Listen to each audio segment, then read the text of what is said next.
Good evening. Ooh, a few people joining and connecting to audio. Good evening. Hi, Rosa. Hi, Sarah. Hi, Anita. Hi, Casa. Sorry, I'm not going to be able to say hi to everyone, but I'll try as much as I can. Miss Claire, Sue, Carol. My name is Stanford. Very, very welcome. We're going to give a few more minutes for people to just drop in and also to connect to their audio. So as I said, my name is Stanford. I'm a medical doctor who currently work in mental health, previously worked in maternity, also yoga teacher, also yoga therapy trainee under Colin, who will introduce himself very, very shortly. Behind the scene, we also have two lovely people monitoring the chat. Lauren and Paul, I'm sure they don't want to wave, but they will monitor the chat the whole time. So if there's any problem at any point, please just pop it into the chat. I encourage you to put any question into the chat also, so we can maybe incorporate it into the talk as well. And you don't have to wait until the end. So Colin.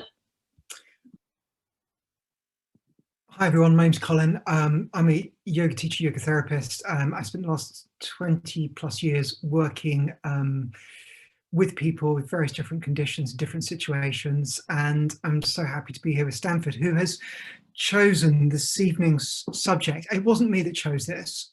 We sat there, I remember, it was a pub, wasn't it?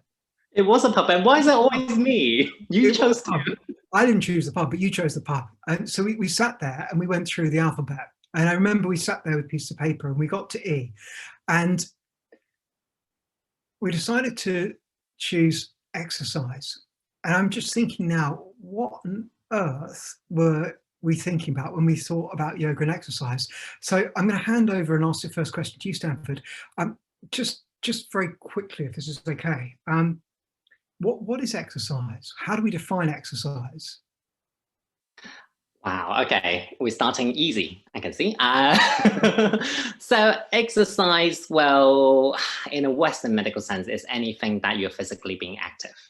So typically we say when your heart rate is going up, when your respiratory rate is going up, you're starting to sweat a little bit, rather, gently like wet patches or profusely. Any of the above will be a physical exercise. So in short, it doesn't even have to be anything that you don't do normally. Because everyone walk all the time. If you walk a bit more briskly, that's exercise. Some people live by the beach, live by the seaside, they swim, that's exercise. Some people carry shoppings. And that, if you carry it a lot, you walk for a long period of time, that can count as your exercise. That's actually within the NHS guideline. That's a mild to moderate exercise, so medium intensity. So from my point of view, it's basically anything that kind of tap into your body a little bit more, exert yourself a little bit more, and in some way kind of challenge your bodies a little bit more. So that would be my definition. Colin, throwing right back at you, what do you think exercise is? Or actually going to be a better question, I hope. Why do we exercise? Hang on, no, I prefer your first question. You can't just throw that other question in. I was expecting that other one come back. So, yoga is very, very interesting. What it does is they tend to think everything through and they put everything into categories. You know what we're like? We just we have a category and a label for absolutely everything. And we sort of have a list of stuff. So we put everything exercise-wise under the category of sharira. It means that which will eventually decompose. So it's working with the body. So it's anything that comes to work with the body. And we break that down into 5 different classifications. So we give those classifications as purposes to actually work with the body.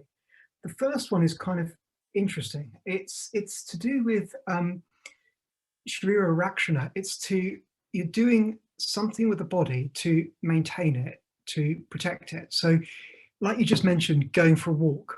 So you're using the body, you're maintaining the body, you're protecting the body, you're doing something to use it rather than lose it. Does that make sense?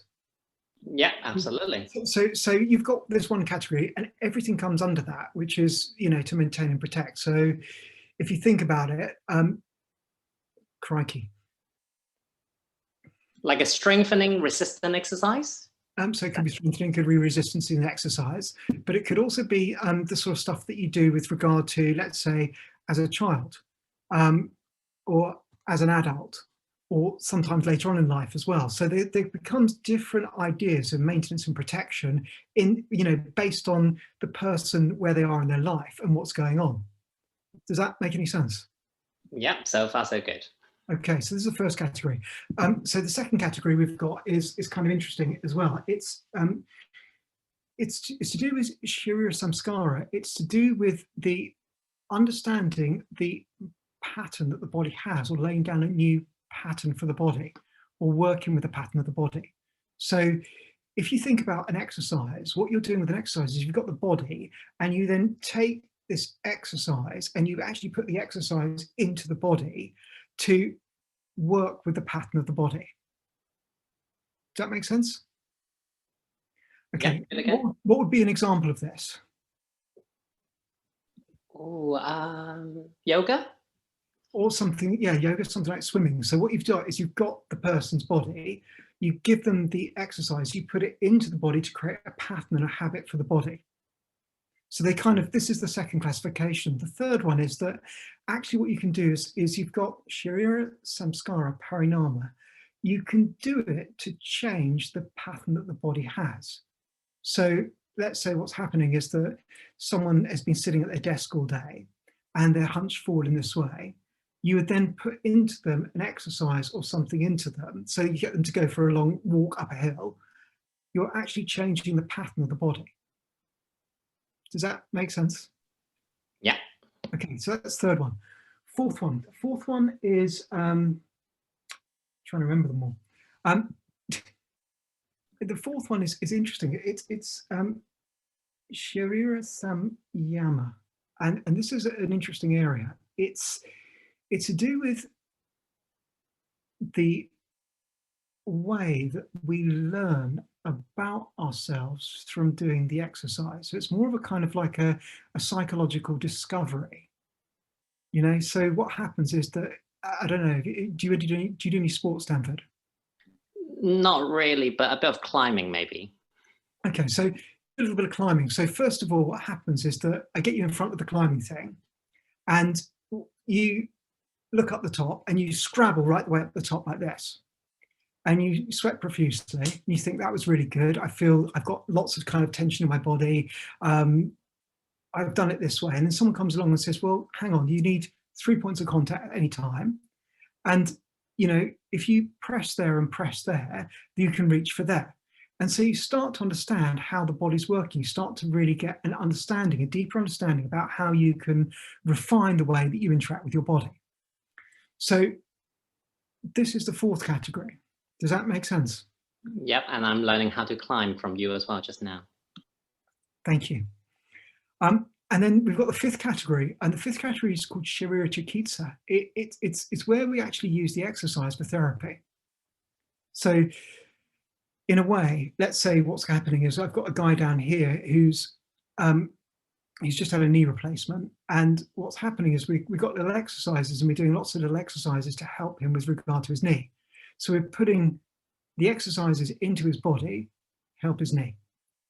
So yoga's got this interesting way that it kind of builds these sort of lists, and it's got these 5 sort of lists, and everything then comes out underneath these lists. So the first one is with regard to understanding or laying down a habit or a pattern into the body. So if you think about working with young children, and you give them sort of different exercises, you give them different things, suddenly what happens is they learn to overcome fear. They learn to discover things, play games, have fun. So we lay down a pattern. We use the exercise to lay down a pattern into the body. And then we can use the exercise to change a pattern. So we can actually sort of turn around in Shirira Samskara Parinama. What we can do is we can actually come to see the pattern someone's got within the body, and then use the exercise or exercise regime to change that. So if you think about sometimes when there's a weakness in the body, you ask someone to go swimming, they use the exercise, it brings some coherence and strength to the body. Then we've got this idea with regard to Shiriraksana, this idea of maintaining or protecting. And this is also interesting because when we start to look at the relationship that someone has with their body and how that changes over time, what we look at first of all, with regard to performance, suddenly changes into actually, we've got to protect and we've got to maintain what we've got. So this idea of maintenance and protection is hugely interesting. Then we've also got this other ideas of samyama. It's this idea of mastery of the body. So being able to understand more and more and more and actually start to understand or get to your potential, your optimum potential of what is possible within the use of your body. So for you, climbing up the wall, suddenly discovering more and more and more how you can move faster, how you can move more agile, and become more efficient and more effective within what you're doing. And then the final one we've got with regard to Chiquita therapy. So this kind of like, sort of for me, gives the sort of the purpose and the framework for working with the body and working with exercise. Can I ask another question? Do you mind? Go for it. I have a question.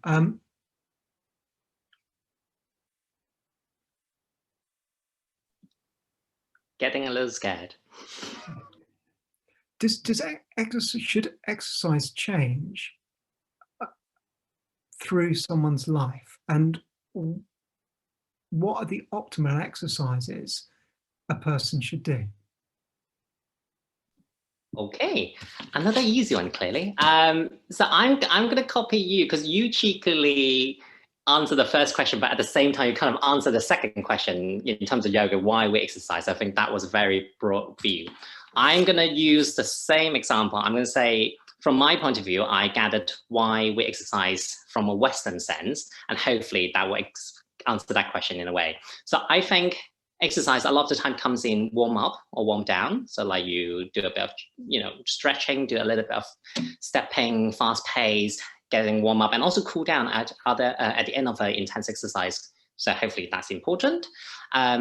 Especially now in January, maybe a bit of weight control. This is partly why I picked this topic, or we picked this topic in this month, because I think it's very relevant. Most people's New Year resolution tend to be around that for some reason.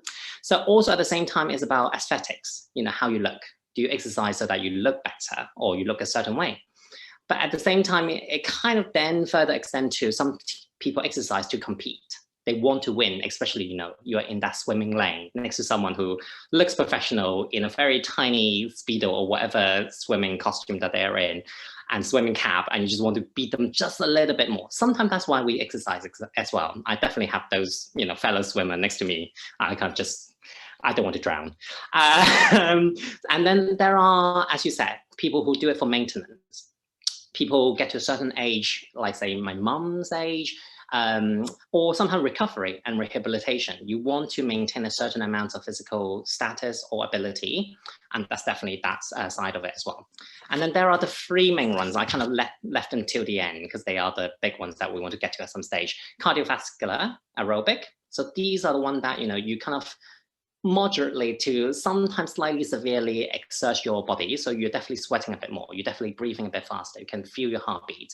But at the same time, you're not getting to that space where you can't quite speak just yet. You can still kind of speak in a few broken sentences like I'm doing right now.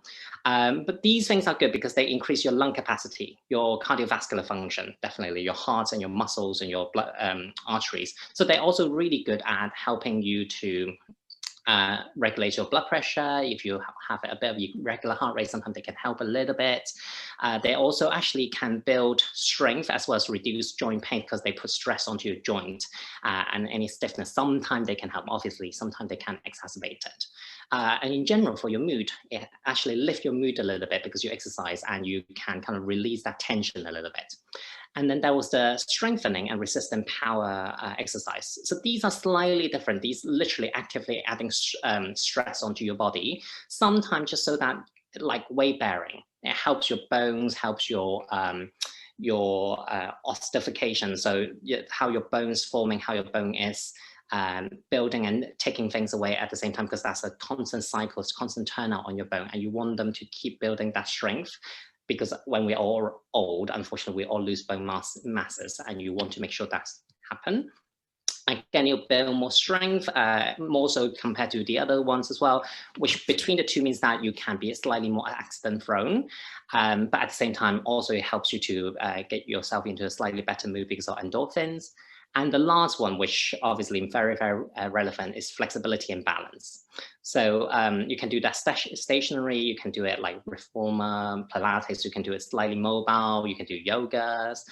These are ones that helps you to increase the range of movement in your body, agility, you make your body slightly more supple. Again, that's very useful, especially with the balancing, helps you to be more accident prone. Also, again, helps you to increase a little bit of circulation, especially if your body start moving in a slightly bigger range. You can increase overall circulation, not just the heart function, but actually the overall circulation, like to your fingers, to your toes, or the extremities. And again, it releases tension, especially locally. If there's any like local tensions like in your back, in your legs, in your glutes, they are very good as well. So to answer your question, I think everyone should exercise, but I think everyone's coming into exercise with a slightly different mindset, wanting slightly different thing. And as I always say, I think what we want and what we need always changes constantly throughout life. Like you said, when you're children, you want them to grow a little bit more. You want them to start, facing that challenge every now and then, physically as well as mentally, knowing maybe even in competition, what does it mean to lose? Yeah, what does it mean to actually feel out of breath? You want them to actually go through those stress and challenges. When they're adults, maybe it's time, like say, like my age now, around 30, you want them to do a little bit more stress test so we can really build that bone masses, build that muscle masses, because this is kind of like the peak time of our body. And then later on, as we are getting a little bit older, you want to do maintenance. Maybe also you want to look aesthetically or weight control, perhaps because our metabolism is slightly lower. We should knock those out either.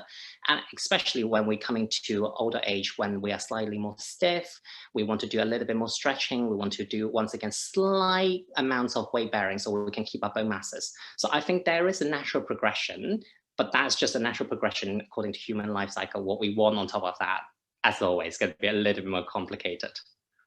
Is that a good answer, or is that a convoluted answer? No, I think what you've done very eloquently is that you have broken the human structure down into its systems and looking at the importance of maintaining those systems and also the importance of maintaining the structure. And I also think that what you've highlighted is something very, very important, which is actually each one of us is different, completely and utterly different. And I also love, again and again, the battle between what we want and what we need. And the idea of the patterns and habits that we have around exercise, especially when there are various different motivations involved or not involved within the process as well. So thank you for everything that you said. I've got just one question, if this is okay. Do you think, can yoga be exercise? Oh, so you decided to throw me that question instead of answering that one on your own. Okay. Well, hang on. What you can do is you can actually phone a friend, or you can. You. Okay, I'll be fair. I have an idea. Let's not answer that question. Let's just pose that question to everyone now. I mean, because the thing is, can yoga be exercise, or can exercise be yoga? These are very, very different ideas, very, very different ideas, and very interesting ideas, actually, because the more we start to understand about our relationship with the body, because this is what we're doing with exercise, is we're understanding more about the relationship that we have with our body. We're actually looking to honor and respect our body. We're understanding how we interact with our body, how we sort of come to engage with the belief system that we have about how we need to maintain or protect or look after or do the activities that we come to do, and how we enjoy those activities as well. So there's kind of like a whole mix of stuff that's caught up in this. But if we start to combine yoga and exercise together, I think let's park this question to the end and jump to the end. Would that be okay? Sounds like a good idea. But I just want to pick up on Della, I believe, mentioned that lots of her clients come to her class as their GP recommended yoga. Do you have similar experience, Colin? Of my GP recommending yoga? Or your student have been coming with GP recommendation or referral?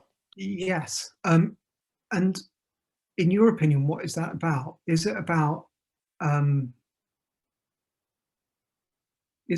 fact that we can go to somewhere, we can go to an environment where we can start to move our bodies, to start to actually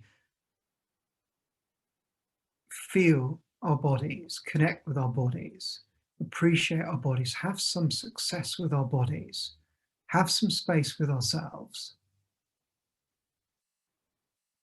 to be able to breathe, to start to put into our bodies breathing and gentle movement, which changes the pattern, the underlying pattern of push and stress that's in the system. Because this is also one of the benefits of doing exercise, is that it comes to remove, like you mentioned, tensions within the body. It reduces stress, it reduces tension. So yes, there's a lot of people that I find that do come because of a huge amount of stress or tension within the system. So I think that there was a question in there. My answer, first part will be, I think if they came to your class, they would get the benefit that you just described. So agree. I personally have been through different classes where the room's heated, where the sequence are a lot faster.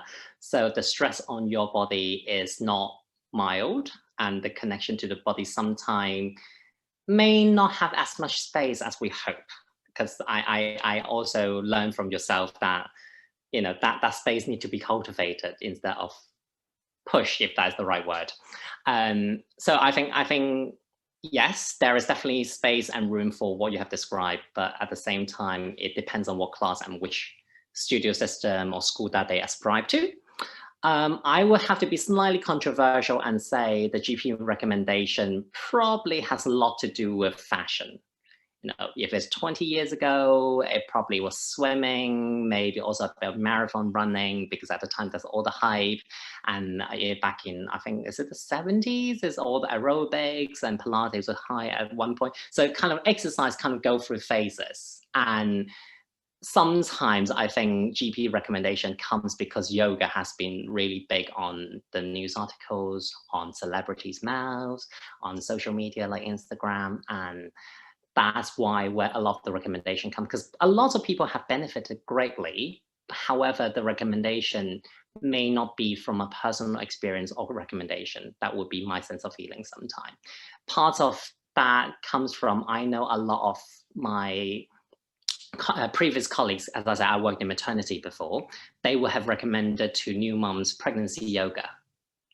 But I have, because personally work with a lot of my colleagues, a lot of them don't really understand what pregnancy yoga really entails. Like, what do they actually go through? How many different schools of pregnancy yoga there are? So trying to be fair to everyone's, I think sometimes word of mouth, and sometimes because in fashion, sometimes actually people have true experience about that.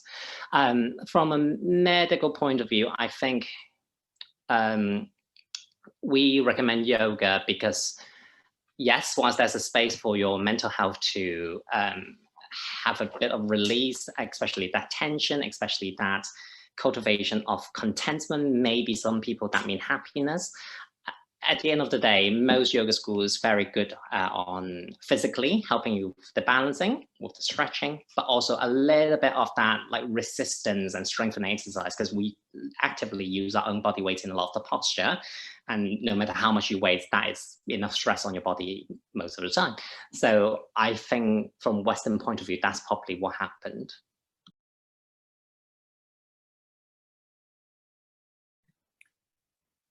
Thank you.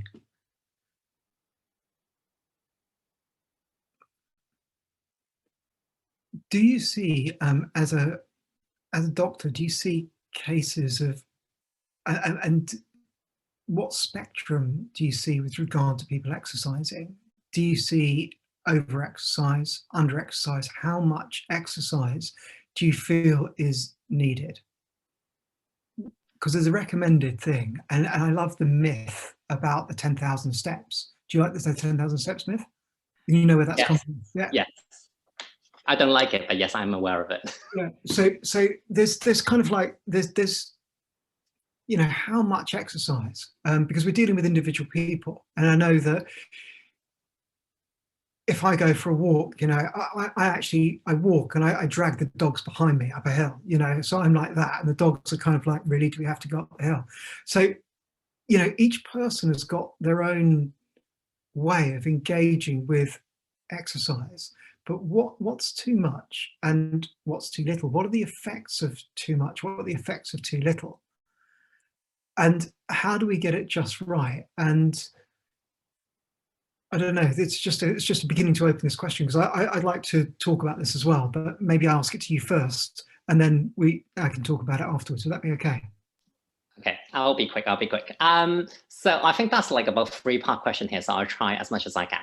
So so the NHS recommended amount for everyone per week, it will be more than 150 minutes, which means 2.5 hours of moderate intensity exercise, or 75 minutes of vigorous exercise. So these are like your HIIT class, where it's high intensity, short interval in between, or a mixture of both. So that's the recommended amount. I have to say, most of the time, if I see my patient, it tends to be either end of the spectrum. Either they are over-exercising or they're under-exercising. If they are doing just right, I mean, you can appreciate they tend not to come into the doctor's office, which is kind of duh. And the reason I personally don't like the 1,000-step myth is because I'm very active. I don't have a Fitbit or, you know, any of those machines. I mean, I think my phone probably automatically track me everywhere anyway, but I rarely look at it. I think most days I'll actually pass that 1,000 steps mark. However, I'm sure everyone will nod their head when I say that we all have those days we just want to be lazy on the couch, just rest, have a bowl of stew and then ice cream. And for those days when I'm feeling like that and I have to drag myself, like Colin's dog, all around for 1,000 steps, I think I'll probably feel miserable, because that's my rest day. So that's why I say that is a myth that I don't like. I very much want to work the way that my body wants to work, because I think it's slightly more cleverer than I am. And most of the time I'm active, and sometimes I just need to be more passive. Handing back to you, Colin. Thank you. I spoke to someone last week, and he said to me, do you have any yoga practice and yoga positions to help my knee? And I said, well, can you explain what's happened? And he said, well, I'm doing this sort of 3 online classes a day, and I'm also going for a run. And he goes, and my knee's in absolute agony. And he said, I've just been for a run just now, and I'm in so much pain. He said, it's swollen, I can't do anything, and I want to, and I've got 3 more of these classes to do tomorrow because I'm doing this challenge. So as I'm sitting talking to him, firstly, I'm doing a number of different things. I'm trying to understand how he's doing the activities that he's doing in the first place, and how those activities are affecting his structure. Because he's, you know, he wants to do this. He's driven to do this. He's doing 3 of these a day. He's kind of, for me, he's going just quite a bit too much. And he's doing these big runs as well. So I start to ask him lots of questions. I start to say to him, you know, can you tell me just a little bit more? You know, why are you doing this? And he's like, well, you know, I really want to get fit. I said, but you're very, you know, you look fit. You look really, really good. Well, no, you know, I want to get fitter. I want to actually understand my optimal potential.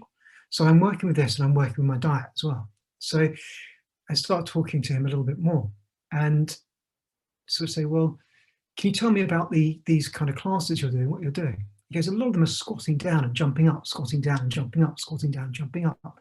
So you're doing this squatting down and jumping up activity, and you're also running as well. Yeah. And can you just mind me just walking around the room and just showing me how you're running? So I start to see him move. And I realized that he's, in a way, his willpower and his mind are very, very strong, incredibly strong. But there's a sort of disconnect with the body. He's not understanding how he's coming to work with his body. He's pushing his body, almost dragging his body behind him. Do you know what I mean by that? So his mind is very strong, and it's like his mind is off kind of going, go on, let's go. And his body is like the dog. You know, my dog's behind me just kind of going, really, do we have to go up this hill again? And just bouncing along right the way behind. And I see quite a bit of this with regard to people's interaction with exercise. And for me, this is where yoga comes in, because we've got to create a lot of steps of awareness with regard to how the person is interacting in such an extreme way, and the psychology of why they're acting in such an extreme way with their body. And we have to pose a number of different questions and give a number of different tasks, a number of different ideas, in order to move a person from this type of extreme thing, where actually pain, as we've discussed before, is your body trying to tell you something. Your body's kind of going, I'm in pain. Ow. Ow. And it's doing this. And you're going, shut up, we're going to do 3 more of these classes and we're going to run up this hill. And your body doesn't have the same kind of negotiation tactics as, you know, other people do. It kind of goes, I'm going to collapse, I'm going to burn out, I'm going to break. And so it kind of kicks in with a number of these different things. And so for me, the job here within yoga is to take someone from this point and begin to move them to a point where there's actually much more respect for their body, where they actually make friends with their body. So actually their body and them, they become friends. Does this make any sense, Stanford? Do you have any? Yes, that makes a lot of sense. And that actually made me think of a question I wanted to ask you. So I'm going to throw it straight to you now. What does getting stronger mean for exercise for you? I know my answer, I'll share afterward, but I want you to share your view, if that's okay. What does it mean to be getting stronger in exercises? It's a very interesting thing. For us, it's linked to confidence. And so the exercise, the approach, is one where one starts to understand one's confidence, because strength and courage are a deep thing within inside of oneself that comes from the development of confidence. Very nice. So I asked that question because exactly what you shared earlier, I always ponder when students or patients or clients come to me as a doctor or as a yoga teacher, and they say, I just want to get stronger. Like, what does that actually mean? Obviously, for most people who go to gym, it means bigger muscles.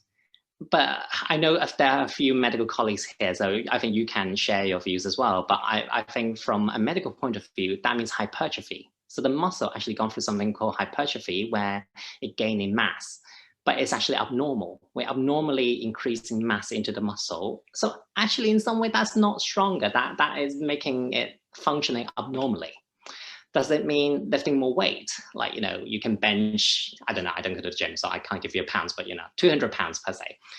But what does that mean? And for me, in some way, that's not getting stronger either, because why would I need to walk around with 200 pounds to begin with? Like, that's not really feasible nowadays. Maybe back in the old days where manual work is a lot more everyday thing, that maybe means stronger because you can carry out your everyday tasks much better. Whilst nowadays, you know, our bag is, I don't know, 5 kilos. That is even too much in my eyes. Does it mean running longer distance? Again, I would question where are you going to? Like, why are you constantly running? What's the purpose of running that? Thank you, Roberta. What's the purpose of running that far? So I think I worked out for my personal answer, which in some way linked to Colin's, is to get more coordinated with my body. I think I don't need to get stronger in terms of amounts of strength or power. I just need to be able to access the different parts of my body a little bit more equally. And I think Colin, as always, work a little bit deeper on the same message, which is also including your mind. So confidence, your courage, you have to go a little bit deeper. You have to actually link that part of yourself. I think that's just really, really beautiful. So thank you. Thank you for thank you for the question as well. Because it poses a number of things. It poses a lot of questions about why. What motivates someone to actually do something? What motivates someone to increase mass? And does that actually make them feel good about themselves? So what's the, what underlying is the motivation to do something or not to do something? Because in the opposite direction, I saw a guy last week for the first time, and he said, I'm exhausted, I can't do anything at all. I'm so low, I'm so depressed. I just want to lie down. And so all he wanted to do was just lie down on the mat. He said, I just want to lie down here. I just want to lie down and just that you are there and you can support me. And in one way, he's got this heaviness, he's really sort of, he's like, oh, I just, I can't do anything. I can't go out. I can't do this. I can't do that. And to get someone from that point where they're lying down and get them to start to do some kind of movement in their body, to start to actually look at the small and gradual steps to take in order for someone to move from a place to remobilize themselves, to restore both strength, flexibility, and confidence becomes hugely important, because it has to be done in small steps. And so in one way, when we're working with excess, and also when we're working with not enough use, both have to be done with small steps. Such small steps that we start to bring back, in both instances, confidence in oneself and in one's body. So it's like we're, in both ways, we're moving towards a center. So for me, when I'm working with people, this is what I'm looking at, is I'm looking at whether what do they use normally? What do they use to excess? What do they underuse? What's their body saying? What activities do they do? How does those activities affect their lifestyle? What things do they do in their lifestyle? But above all, I'm looking at, within yoga, I'm looking at the psychological attitude. I'm coming to look at how they view the relationship with themselves, and also the relationship they have outside with the world, and how they use their body, and how they respect their body, and how they trust their body. So I'm looking at these things and how this then affects the confidence they have within themselves, whether they hide behind the body or whether they actually, have a good, healthy relationship with it. And what I also see with the body is that the body, by observing the body and how someone uses their body, it shows you everything about how they think and interact with themselves and other people, because the body itself takes patterning when they do certain things, and it shows you a lot of the underlying patterning they have. Yeah, sorry, your comments has always let me think so much. So it makes me think, because I think in Western medicine, there's this saying, any is better than none, which I think I agree. However, there's also this saying, the more the better, or the more the merrier, which I think we may have used it on the social media, because I don't personally quite agree, because there's almost this tendency of going that just a little bit further, just that little bit more, that little bit better, whatever better or more means. And that's sometimes when, injuries and torn ligaments and muscles or sprained ankles results, or at least in my own personal situation, this is clearly, I'm quoting myself. But I'm gonna again keep on to your train of thought, Colin. So you're talking about how exercise shows us our pattern, how we interact ourselves and the world. Now in lockdown, how has that interaction changed, and what kind of pattern, if you don't mind sharing, have you been observing? Because I would say from my point of view first, so you have some time to think about it. I ask because I observe and talk to a few of my students, and again, myself included. I partially torn my right hamstring again. I twisted my ankle twice. I kind of like sprained my wrist a little bit.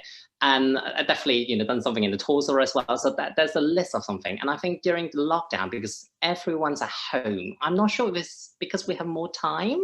Is it because, I don't know, because there's just so much choice out there.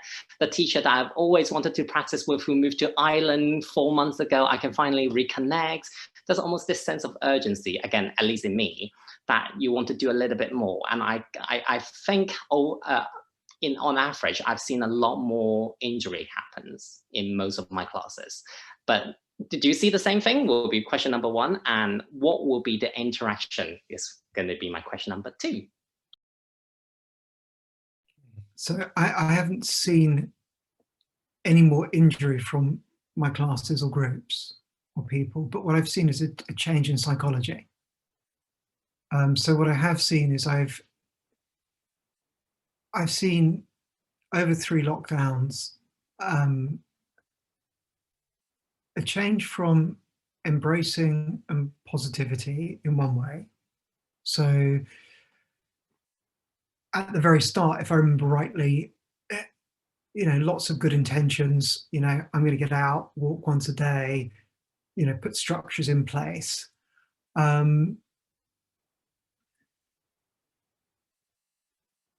I've seen lots of changes with regard to, and particularly with regard to how, when all of the distractions have been removed, such as going to play tennis or going to play squash or going to go for a run, or having the chance to do team activities or meet other people to do activities, those things being removed, how suddenly those distractions have left people in a much more difficult place.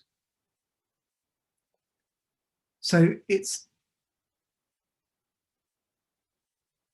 that's one of the sort of main things that I've seen. I don't know if that makes any sense, Stanford. Yeah, it does. And I think, again, from my personal experience, having not have that human contact during the physical exercise is quite important as well. Because I think in the class, when there's someone physically there instructing, sometimes it's a bit easier to pick up whatever has been done too much and whatever has been done too little, and what is just right. I think through the screen, at least from my own experience, it's definitely a lot harder. And I think also, yeah, it's that connection that you lack as well.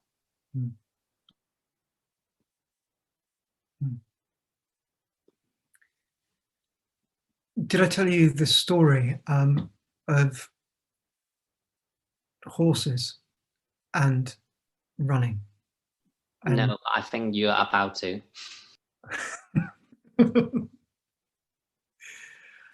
So I remember many years ago, we were discussing exercise and sort of training and running and yoga.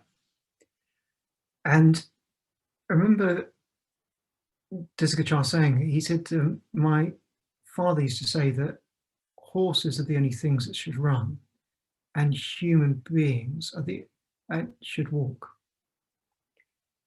And I had quite a lot of difficulty around this because I ran a marathon at that time, and I used to love running and training.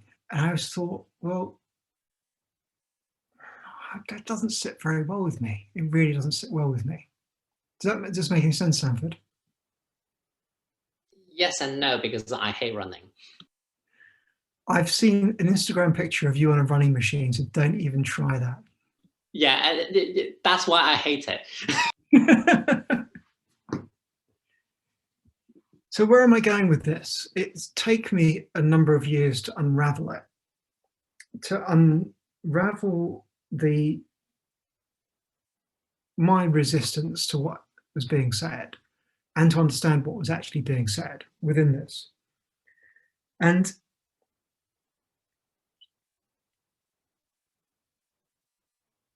horses are quite interesting. As you know, I ride a horse, Stanford. And I also walk.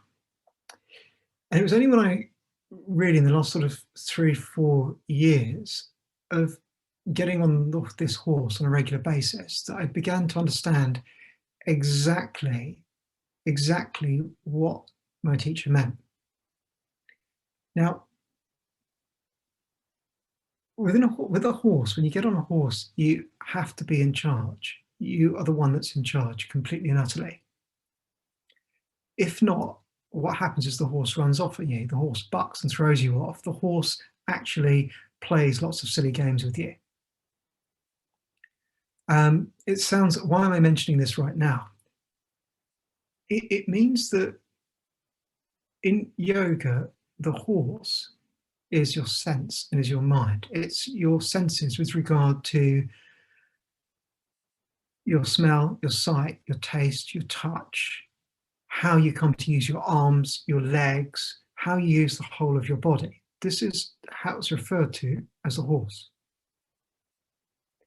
And it means that running is for horses. It means that running is actually for your senses. It's there. So exercise is really helpful for your senses and for your mind.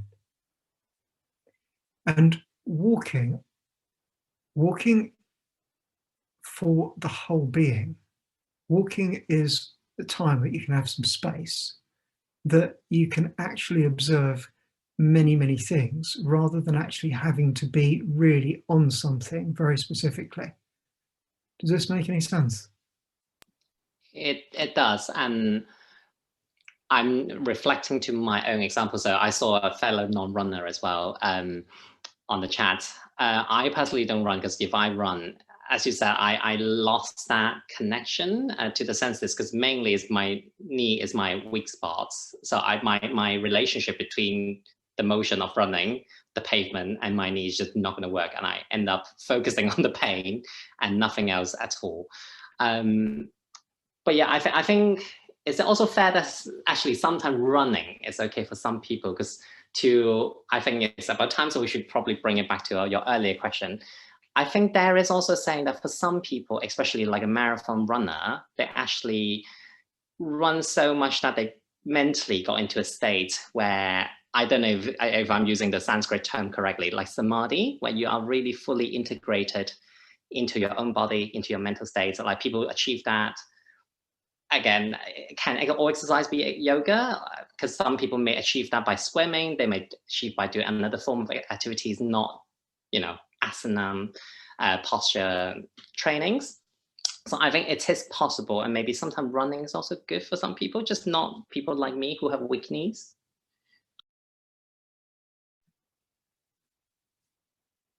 So the question at the beginning,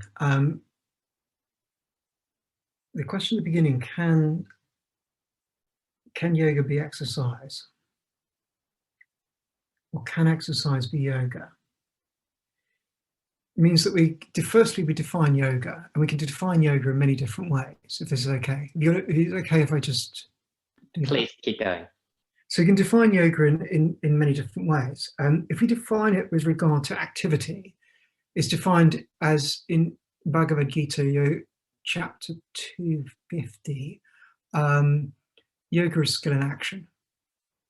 So it's defined as yoga being skill in action. So it means that there is a point that one has got to within the action that one is doing that is so skillful that it is described as yoga. And yoga itself it's a capacity to link. It means numbers of different things. It means in the Amarikosha, it gives which is the oldest dictionary, it gives dhyana, meditation, as being a definition of yoga. It gives the definition yukti, which is intelligent steps, as defining what yoga is. Sangati, it brings things together. Is it like a coming together or something? It's like your mind is being sort of dispersed and suddenly it just goes boom, it brings it together in this way. Upanam, it's upaya, sorry, effort. So it's a very strong effort involved and a means to doing something. So for me, it's that, can exercise be yoga? Yes, at a level, it definitely can. There becomes a point where it moves from being unskillful to being skillful, that it becomes yoga. And in the opposite way, can yoga be exercise? I think it isn't yoga yet.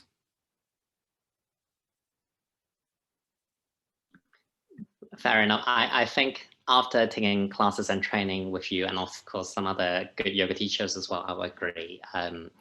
Yoga at the moment has been taken a lot of the time as exercise, but it should be deeper. There are more layers to it. It's not just mentally, but I think philosophically, or maybe that's a way of life for some people. And if you only take it as exercise, maybe the name's called yoga, but the action and the intention may not align. Would be my answer. Do you have any more questions for me, Colin? I felt like there's one bubbling up somewhere. Yeah, there is. I mean, because I'm fascinated with the different possibilities of use of the body and how, you know, there's so much sort of research with regard to exercise and how people use their bodies and which is the best form of exercise. And some people say it's walking, other people say swimming.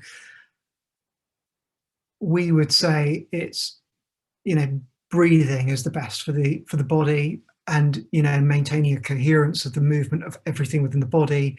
I'm just wondering, you know, there's activities that you come to, you know, you can do at a particular time of your life that you can't do later on in your life.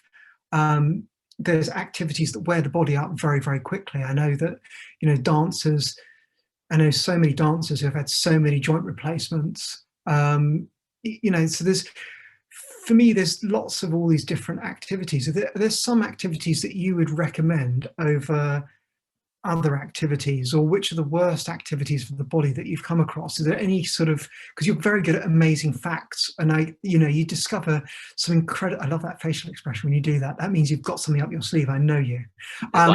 Yeah, that one. So is there anything that I think that what I'm trying to say is that anything that you feel that we need to know about with regard to exercise, because it is very personal, and yeah. So I love it when you challenge me like that, because I don't have that amazing fact written down on my cheat sheet, so I'm going to have to think about it in my head. So I think the first one that comes to mind would be a repetitive, overly repetitive movement.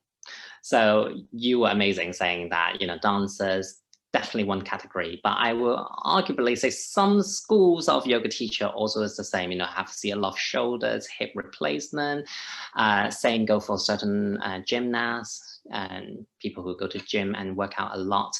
I think, or cyclists or marathon runner, when you work your body in such a repetitive way, or quoting Colin, in such a repetitive pattern, it kind of grinds and wear the joints as well as the muscles and the ligaments down. So instead of making them stronger, whatever that means, it actually kind of eroding its natural structures.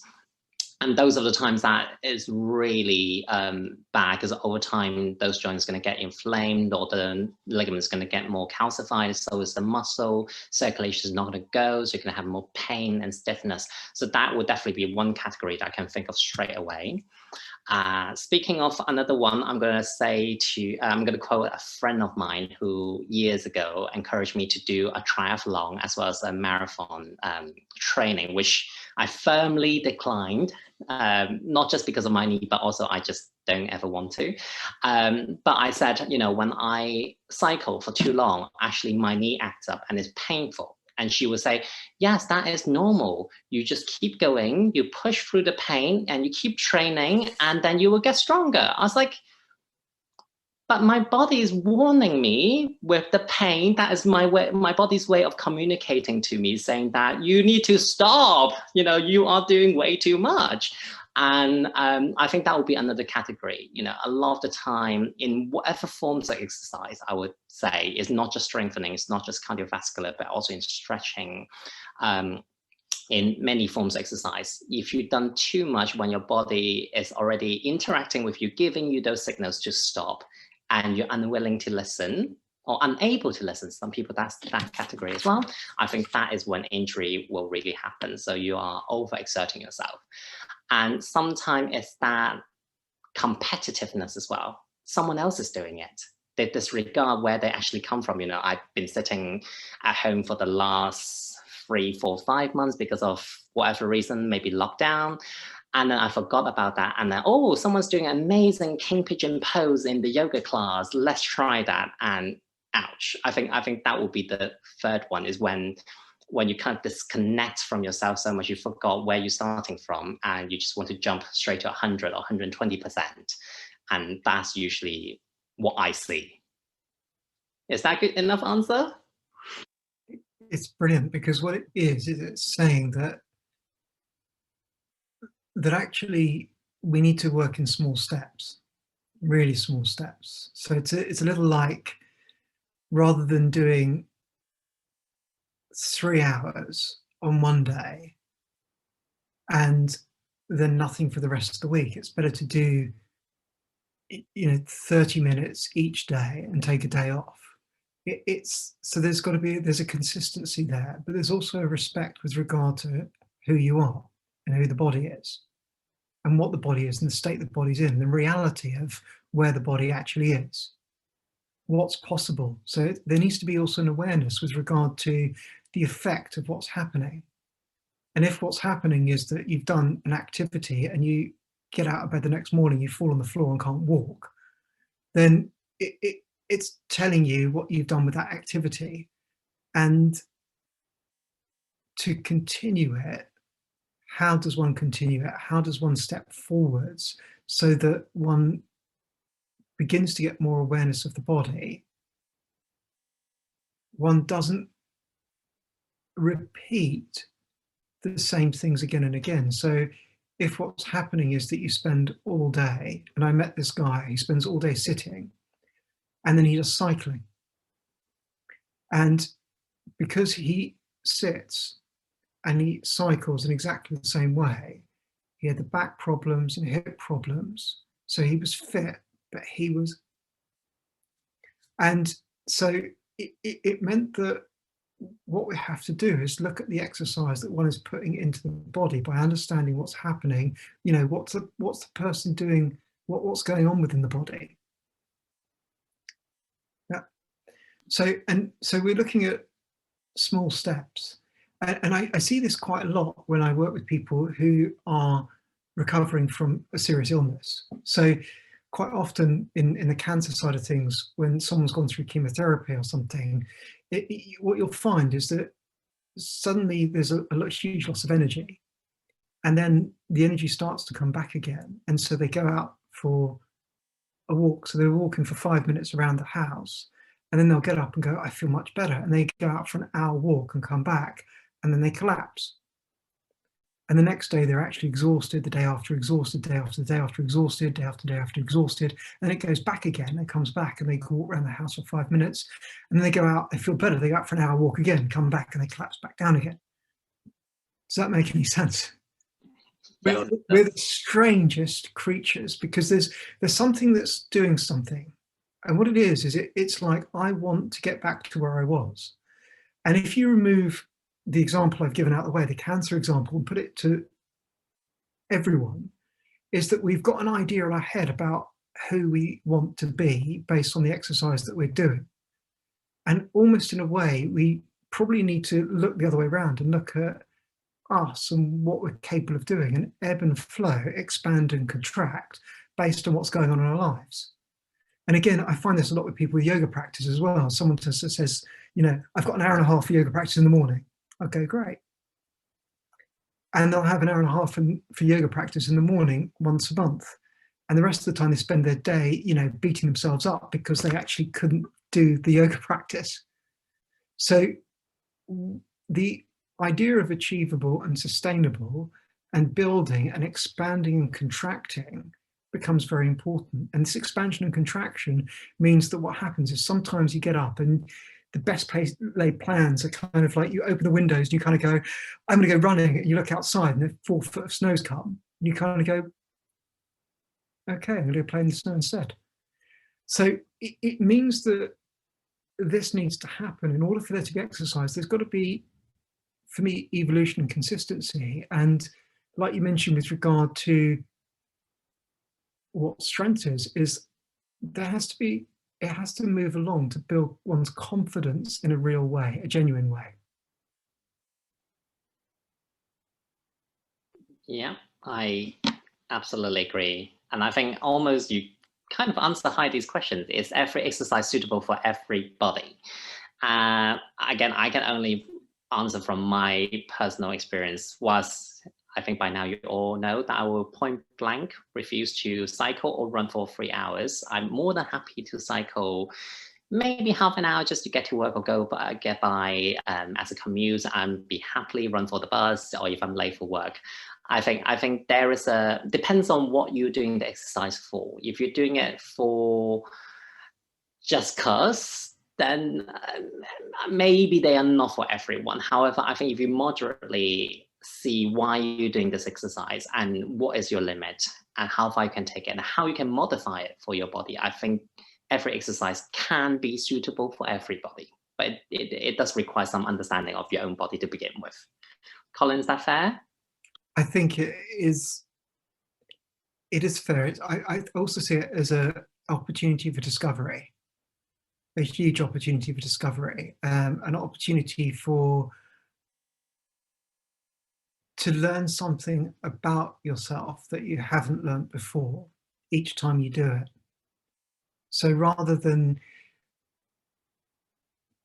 put some earpods in and just do the exercise because you want to disconnect, but actually to discover something about yourself as part of the exercise, I think is for me the goal. This is Shura Samyama. Yep. And I think it's about time, so I might kind of coming to my ending conclusion. At the same time, I'm going to give you time to think about your one-liner.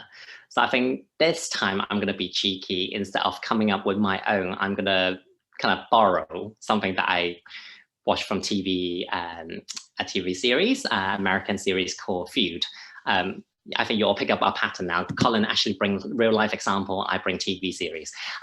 So mine is actually called At Your Age, You Need to Worry About Staying Healthy, Not Staying Photogenic. Well, that is actually talking to the actress Joan Crawford when she's like 60s, 70s about, you know, she always trying to make herself pretty and, you know, do things to make herself pretty. I think it's actually quite applicable to everyone. I think one of the things is if you are always exercising, or actually linking to what we said last time in the last webinar, eating things so you look better, maybe the focus should be on, is it actually beneficial and contributing to your health, and do you feel better afterward? Does it work in your life a little bit more? I think that would be my ending remark. Colin? Mine is to thank you, Stanford. I just want to say thank you so much for everything that you've given us today. I've really appreciated it. The only thing I'd like to say and leave you guys with is to reflect on the fact that it's horses that run and humans that walk. And it took me years and years and years to understand it. And hopefully, if you guys are probably much, much faster than me, and I mean much faster than me, I mean, it took me 20 years. So it's a very interesting idea, because then you're in charge, if that makes any sense. So thank you so much for everyone coming today. I think we meet in a few weeks' time, 3 weeks' time. And again, there we were sitting in this room, and Stanford's got A, B, C, D, E, F, G written down. And he's like, well, what medical things? And we're going through all these different things. And we got to E, and he was like, exercise. Then we get to F, and it wasn't my idea, I promise you. Hey, So you liked it. I thought it was hilarious, but that's because I've got a stupid mind. But flatulence. Okay, so we're going to spend an hour talking about flatulence next time we meet. I cannot believe that. Yeah. I mean, it's going to be funny. Yeah, exactly. 16th of February, 7 p.m. We're going to talk about gas and how it comes from, where it's going to. Brilliant. So I can't wait. Me neither. I'm going to hold it until then. Good night. Thank you so much for coming. Lovely to see you all. Take care, guys. Thank you so much for coming.